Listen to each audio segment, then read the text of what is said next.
I record this? Yeah. Okay, good. Yep, that's it. So your last name? Putting all the database on the campus.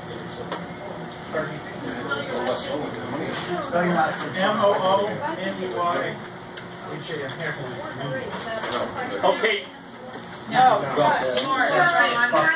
Where is Ward 3? Ward 3 is the northeast side of Las Vegas. It starts at Sahara and Las Vegas Boulevard, and I've got all the way from Charleston to Owen. 100,000 plus people. Where you used to live and where I live. And there's, just so everybody knows, there's there's 3 Democrats registered for every 1 Republican in that district. Well, right now I've got 6 Democrats and then myself. Oh, okay.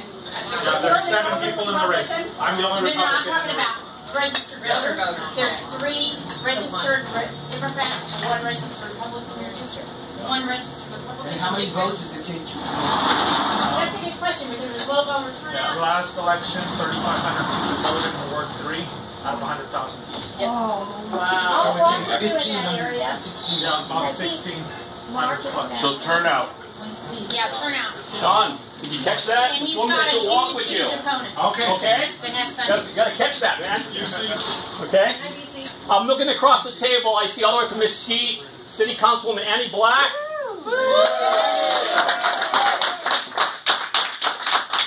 Okay, next up, running for City Council in Boulder City. Please welcome Tom Tyler.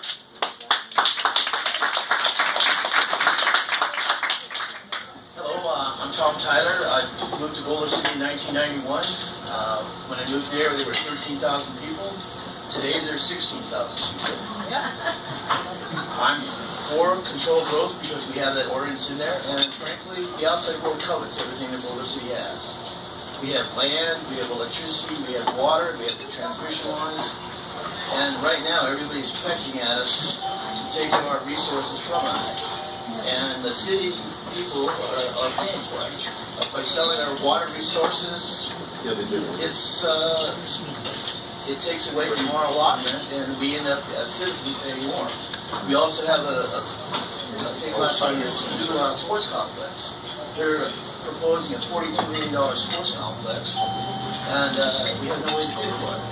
And frankly, right now, everything in Boulder City that's come up for growth or that costs money, they voted no for. So it's time to just cool our jets and be happy with 3,000 people and projected growth, and not look for illusions, grant to protect what we have in Boulder City. So that's what I'm running on.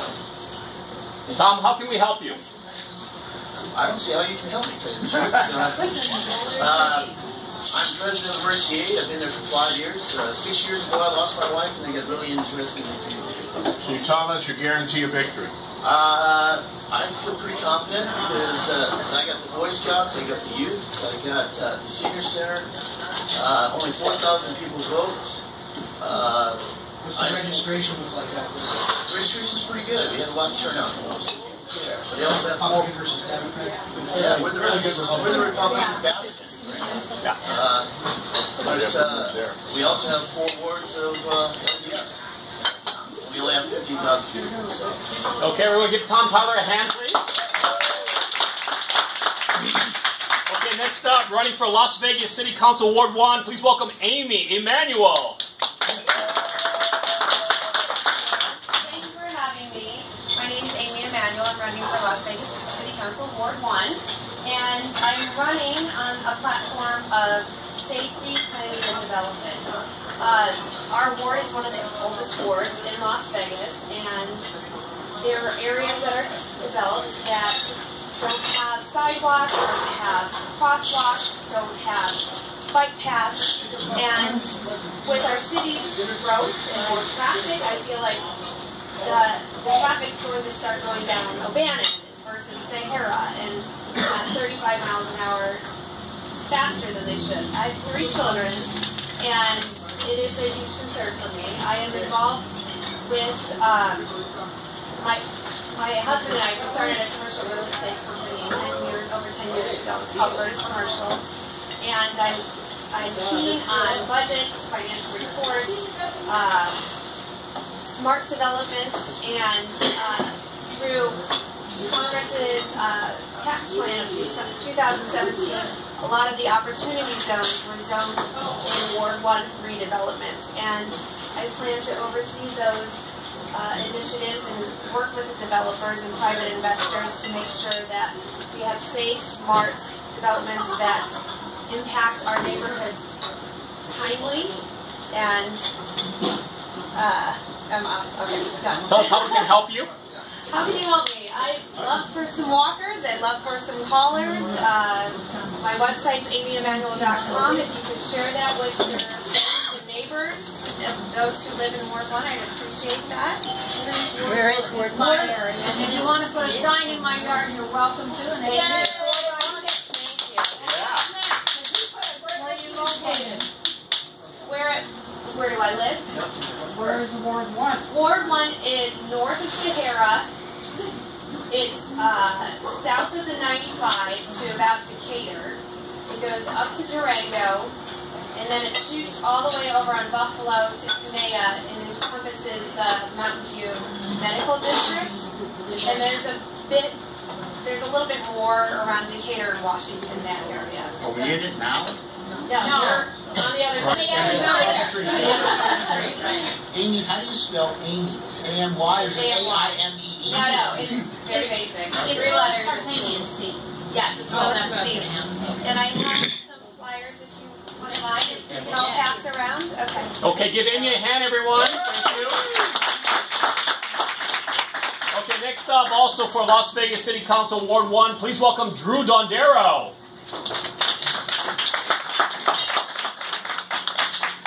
Hello, Drew Dondero, Ward 1 City Council. Married, have 4 children. Been in business for 30 years, different industries, from manufacturing. I moved here 10 years ago to run the 51s baseball team. And then I moved into casinos. I didn't like it, not to offend anybody in hospitality, but I got out, bought my own business, and for 5 years I've been running a small family business, automotive repair and restoration. I do live in Ward 1. I'm very passionate about civic duty. It's a family tradition from where I grew up in Detroit. There's 10 candidates running in Ward 1. I believe most of us have the same positions on almost every one of the issues. I don't think we're against the medical district growth. I don't think we're against supporting our neighborhoods and empowering them. Like Lois has done a great job communicating with neighborhoods and empowering them to do their, police themselves, grow themselves. I don't think we need outside influences to tell us how to manage our neighborhoods, or HOAs to tell us what's right and wrong. Neighborhood associations working together to increase safety. At Ward 1, we're the oldest ward, like Amy mentioned. We have to get our piece of the pie for public safety. We have challenges. Well, okay, tell us how we can help you, Drew. Again, there's several good Republicans running in a nonpartisan primary. Any support we can get in walking and signs and calling and networking is what I'm looking for. I do have 2 handouts. One's an introductory letter. One's a position, item position. So they do look a little bit similar, so if you can make sure you get one of each, it'd be great. All right, give Drew a hand, everyone. All right. So, Drew, is there just 2 Republicans out of all the 10? No, more. No.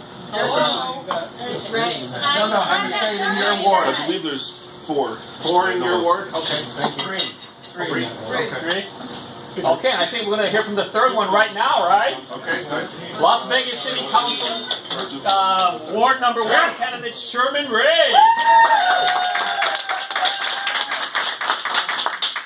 Thank you, everybody. My name is Sherman Ray. I was the first Republican to announce that I was going to run for City Council. I started this journey about 2 years ago. And so one of the things I want to just stress to you, how many of you actually live in Ward 1? And we've got 2 people living in Ward 1. Everybody else? Better be 3. What I really like to stress to you folks is that no matter whether you vote for in Ward 1, 3, or 5, that you support a Republican candidate. We are at the place right now where we are at the bottom of the barrel. Whether you vote for myself or my other 2 opponents here, just vote 100% Republican. I think that I'm the best candidate. I think I've got the best shot of winning. I think for the Republican brand, by electing an African American, you say something to the African American community, to the state. But whatever you do, I just encourage you to vote Republican. Do not allow infighting within the CCRP in the state. I really feel like that's important, folks. So no matter what you do, the kind of help I need is I need cash. I need walkers. Go to my website, www.voterage2019.com. That's voterage2019.com. Really, would covet your support, and I thank you very much. All right.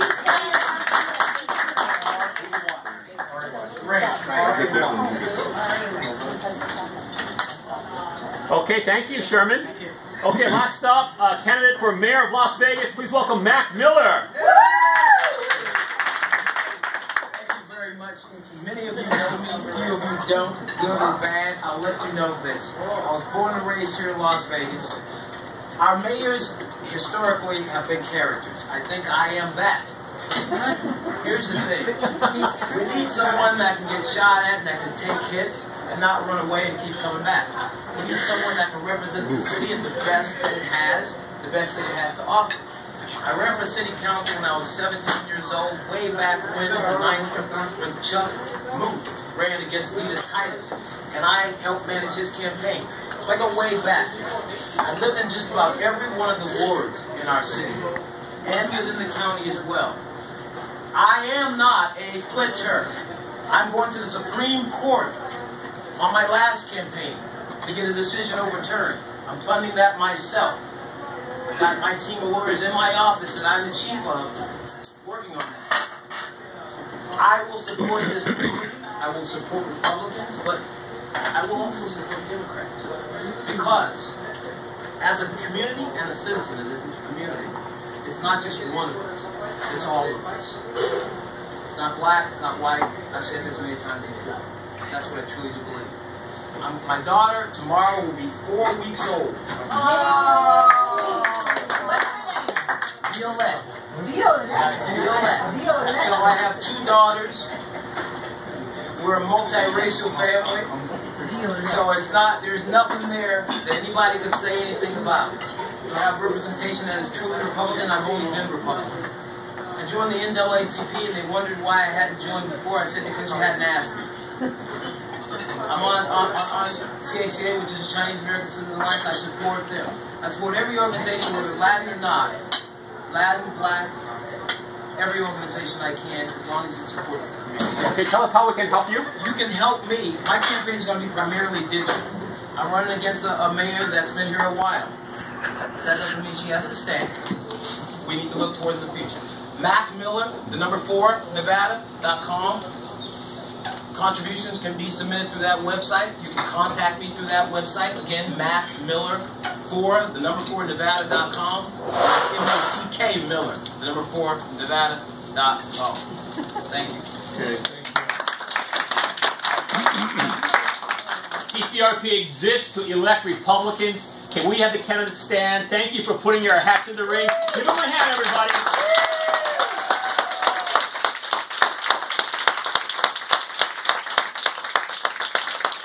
Great. Thanks so much for coming. I know you folks probably have campaign work to do, so if you want to take off, that's fine, okay?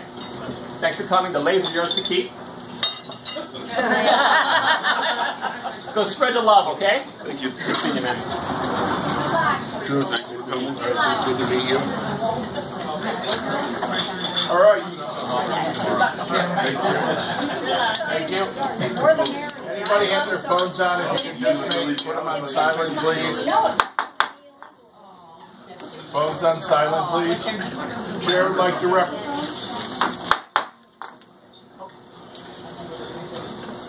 Chair would like to recognize Mike Brazda for a comment. 3 minutes. I know you wanted 5. Okay, that just means I'm going to have to talk that much more quickly. All right, now just take what you need. Take what you need, Mr. Brazda. Thank you. So this is the registrar's report. It's nothing official, it's just reporting. There's not a motion to vote on, but information for you. We've had some problems. We've identified opportunities, and we've implemented some solutions.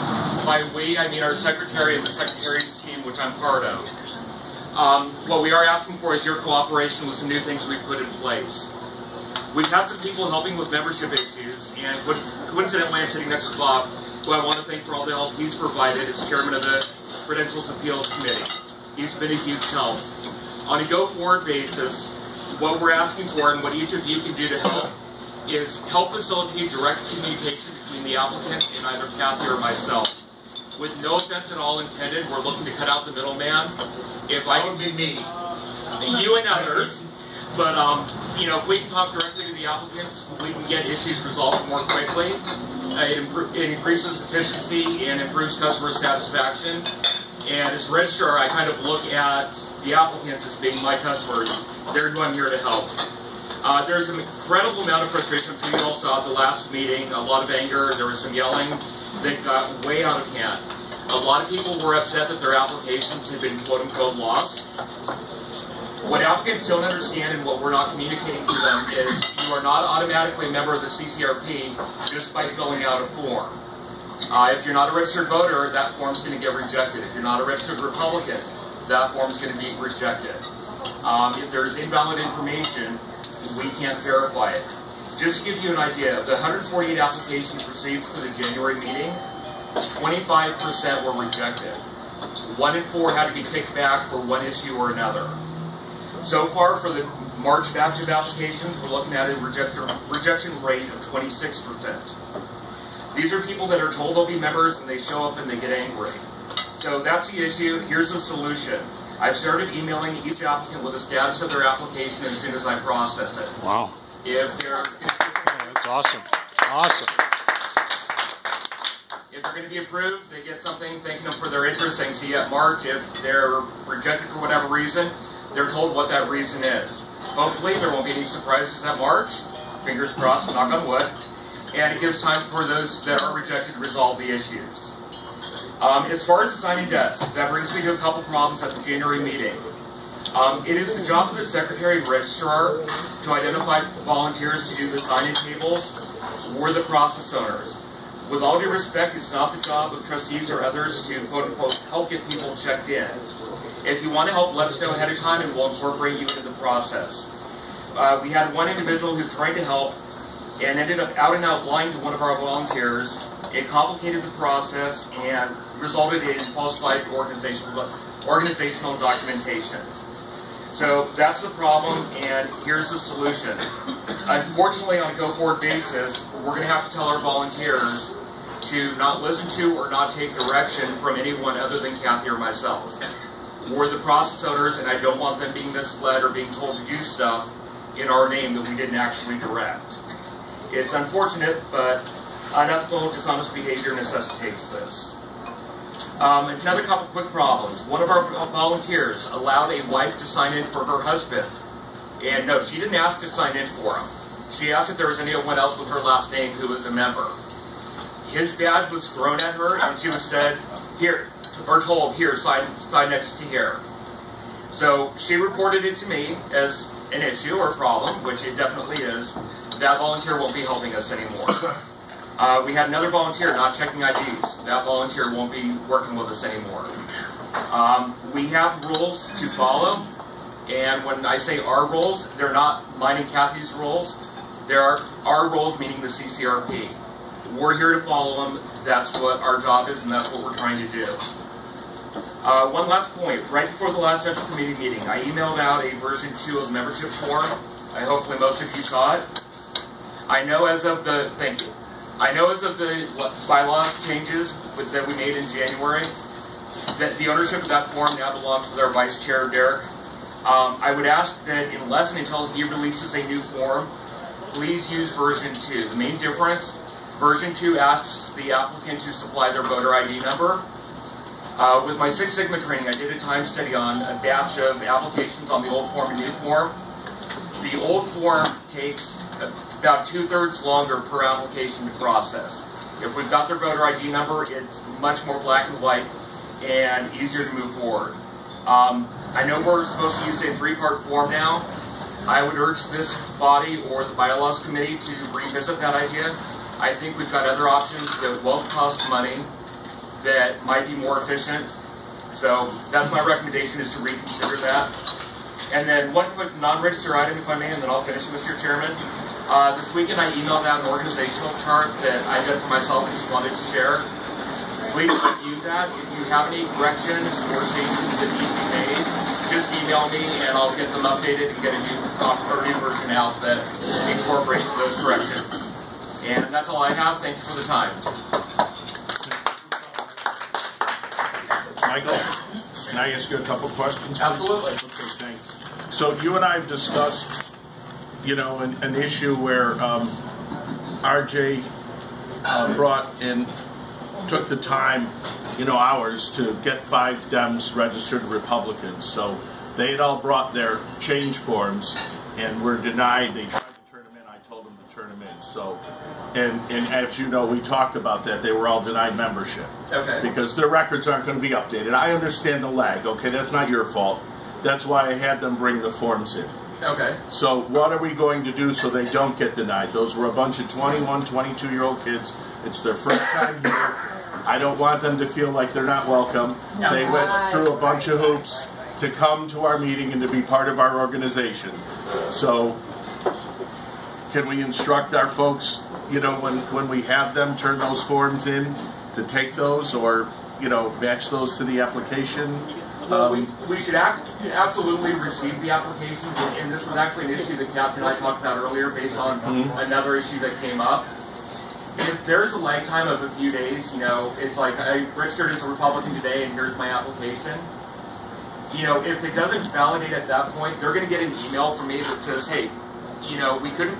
And, you know, I try to be diplomatic in the emails and word. No, I know you were, and you were very good, and I appreciate that, and I want to commend you for that, because they called me, okay, because her boyfriend works for me. Okay. Okay, and said, hey, you know, how come I was denied? We went down there and we went through that thing. So that's why we know about it. So hopefully, to answer your original question, hopefully in receiving that email, the applicant would come back and say, well, what, you know, because I'm specific in terms of, you know, registration wrong. But these are some young kids. I know, but I'm answering this for everybody else that aren't aware of the situation. Okay. So I'm letting them know in the email what the issue is. And I would hope that if anyone were to apply to any organization for membership and got told, hey, we can't process this. It's not like you're rejected or we don't want you. I don't word the emails like that. You know, that they would reach out and say, oh, well, if that's the issue, I just re-register.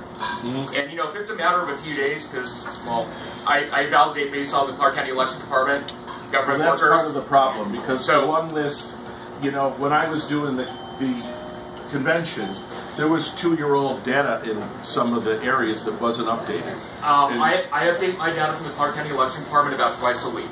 I know. So, and I'm not saying it's your data. I'm saying it's their problem. And anyways, I already shared that story with you. But yeah, so. the answer is, you know, the applicant should reach out to me or Kathy. Okay. And if I present an issue to them, they should respond to me and say what the correction is. And, you know, if they've registered to vote within a day or two of when they submitted the form, by all means, I'll go back and reprocess it and approve it. You know, if it's a couple months old, that's another story. But if it's a matter of a time delay within the Clark County Election Department, I'll absolutely go back and process that. What is the normal time frame for them to update it? Because I've seen tremendous lags on some people's data. That concerns me tremendously. I've heard anywhere, I've seen changes that were processed and showed up on the county website within like 2 or 3 days. I've seen others that have taken up to 2 weeks. Right. So, but that's why, you know, 90% of the applications, and that's an estimate or a guess, we get at a central committee meeting. That gives us 2 months before the next central committee meeting for me to work with those applicants, and I am working with them to get those issues resolved. Okay. Can I get a list, or a committee get a list of the people that are declined so we can try to reach out to them too? I hate to lose people. Yeah, I can get that. And actually, I've got an email. I was planning tonight to send out a group email, line carbon copied, of course, to them saying, hey, I reached out to you a couple weeks ago about your application. thanks for your interest. We're interested in you. Okay. Because I'd like to give them the Dave Clark's Welcome Committee too to try and resolve these issues or help. Okay. Okay. So, and then, I'm sorry guys, give me just one more second. This form, and I know it's a little more complicated, and I guess when I joined, I didn't know a lot of this information too. So are we not going to process people's information if they don't have this 100% accurate? That's my concern. Accurate in terms of what? Precinct number, if you don't know it and they fill it in, and they, because if they come to a meeting, they're not going to know their commission district necessarily, and they're not going to know their precinct district, and they're not going to, they may not know their voter registration number. Okay, so the answer to that, one, there in the instructions is a link to the county website. I understand, but we're talking about people coming to our meeting. Let me finish the answer. Right, you asked a question, let me finish the answer. So, one, the instructions are there.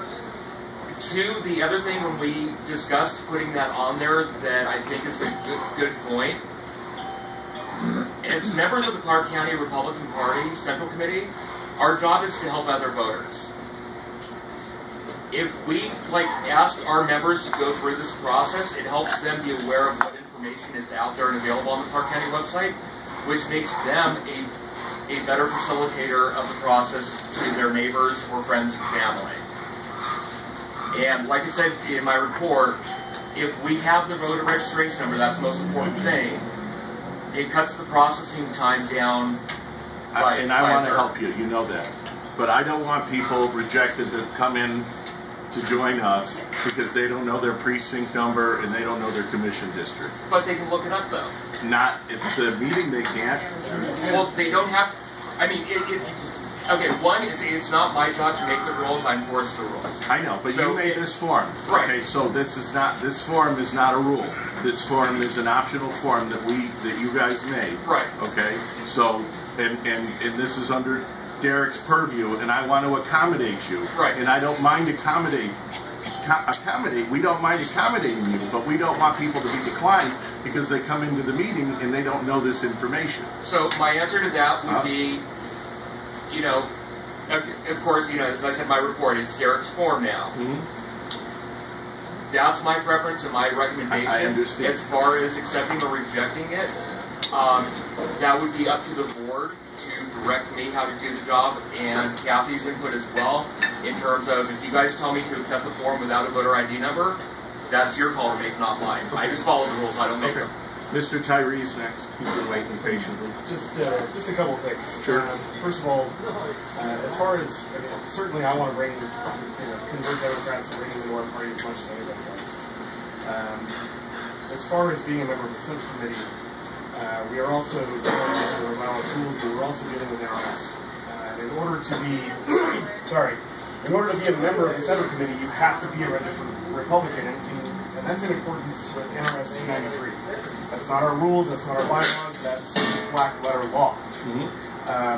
As far as looking up the information that is being requested on the form, everybody's got a cell phone. You can get right on the county website, and in fact, what I would encourage, if you have people coming to the meeting, you can jump on the county website. You can change your party registration right from there. It's very, very easy. You get a confirmation number, and that is actually the fastest way that the county processes data, because all they have to do is click OK, and your so can we incorporate, and that's a great suggestion, and that's where I was going too with this. Can we have some instructions at the table, tell people to do that? Here's how you get the data. Here's the website, because folks aren't going to know this. I didn't know where to look this stuff up until a couple of years ago. Okay? Yeah, sure. Well, Mr. Riggins was first. Carl was actually before me. All right, I'm sorry. Rob said exactly what I was going to say. You should encourage those people to use the website. It's okay. Yeah. All right. Go ahead. Well, it seems like one thing that we could do is, I'm sure that out of just this room right here, there's probably more than one person here that has laptops. And if we could get one or two people who'd be willing to bring their laptop, put it onto the site, and just have a thing. If you need to know your precinct number, go to this laptop here, have somebody, because they don't know what, you know, we've probably all been onto the site where we find all of our information, and they haven't. We've got it already on that page, and that's the only thing you're using it for. It would be very easy for people to go in and do that, and then get all the information. So, that's what I was going to Kathy, go ahead. If I may speak to this, and because I do work with Sister Raza, and thank you. As far as your question of those information being mandatory, it really helps, as Mike said, it speeds up the processing of the application. The other thing, because it is a verification process, and where we've had some problems in the past and people getting angry, they have their information as confidential with the registrar of voters, and when we try to verify information, if we have a voter registration number, we can verify that that's who that person is. If we don't have that, we have no way of verifying who that person is. And if it's John Jones with confidential information, we don't know which John Jones that is. So we'll give some latitude, and we can find those. And even if we, and a lot of people do come with their voter registration card to prove who they are, and it is on there as well. So, but people need to have some personal responsibility. I agree, but they need to be taught how to have some personal responsibility. And first-year people that are 22 don't know how. Yeah. So, Julie, go ahead. I would like to invite Nick to, he just applied for a new member, and he's a director of operation in election department up in Mesquite. He can, you know, speak for a couple minutes. Yeah, actually, I was okay. We welcome that. Thank you. If I could say this, exactly what he's saying is true. I registered, changed registration from an independent to Republican. Yay! Thanks to Julie. She said you're going to be coming to the meeting, so you got to make sure you get this done. I did it on a Friday.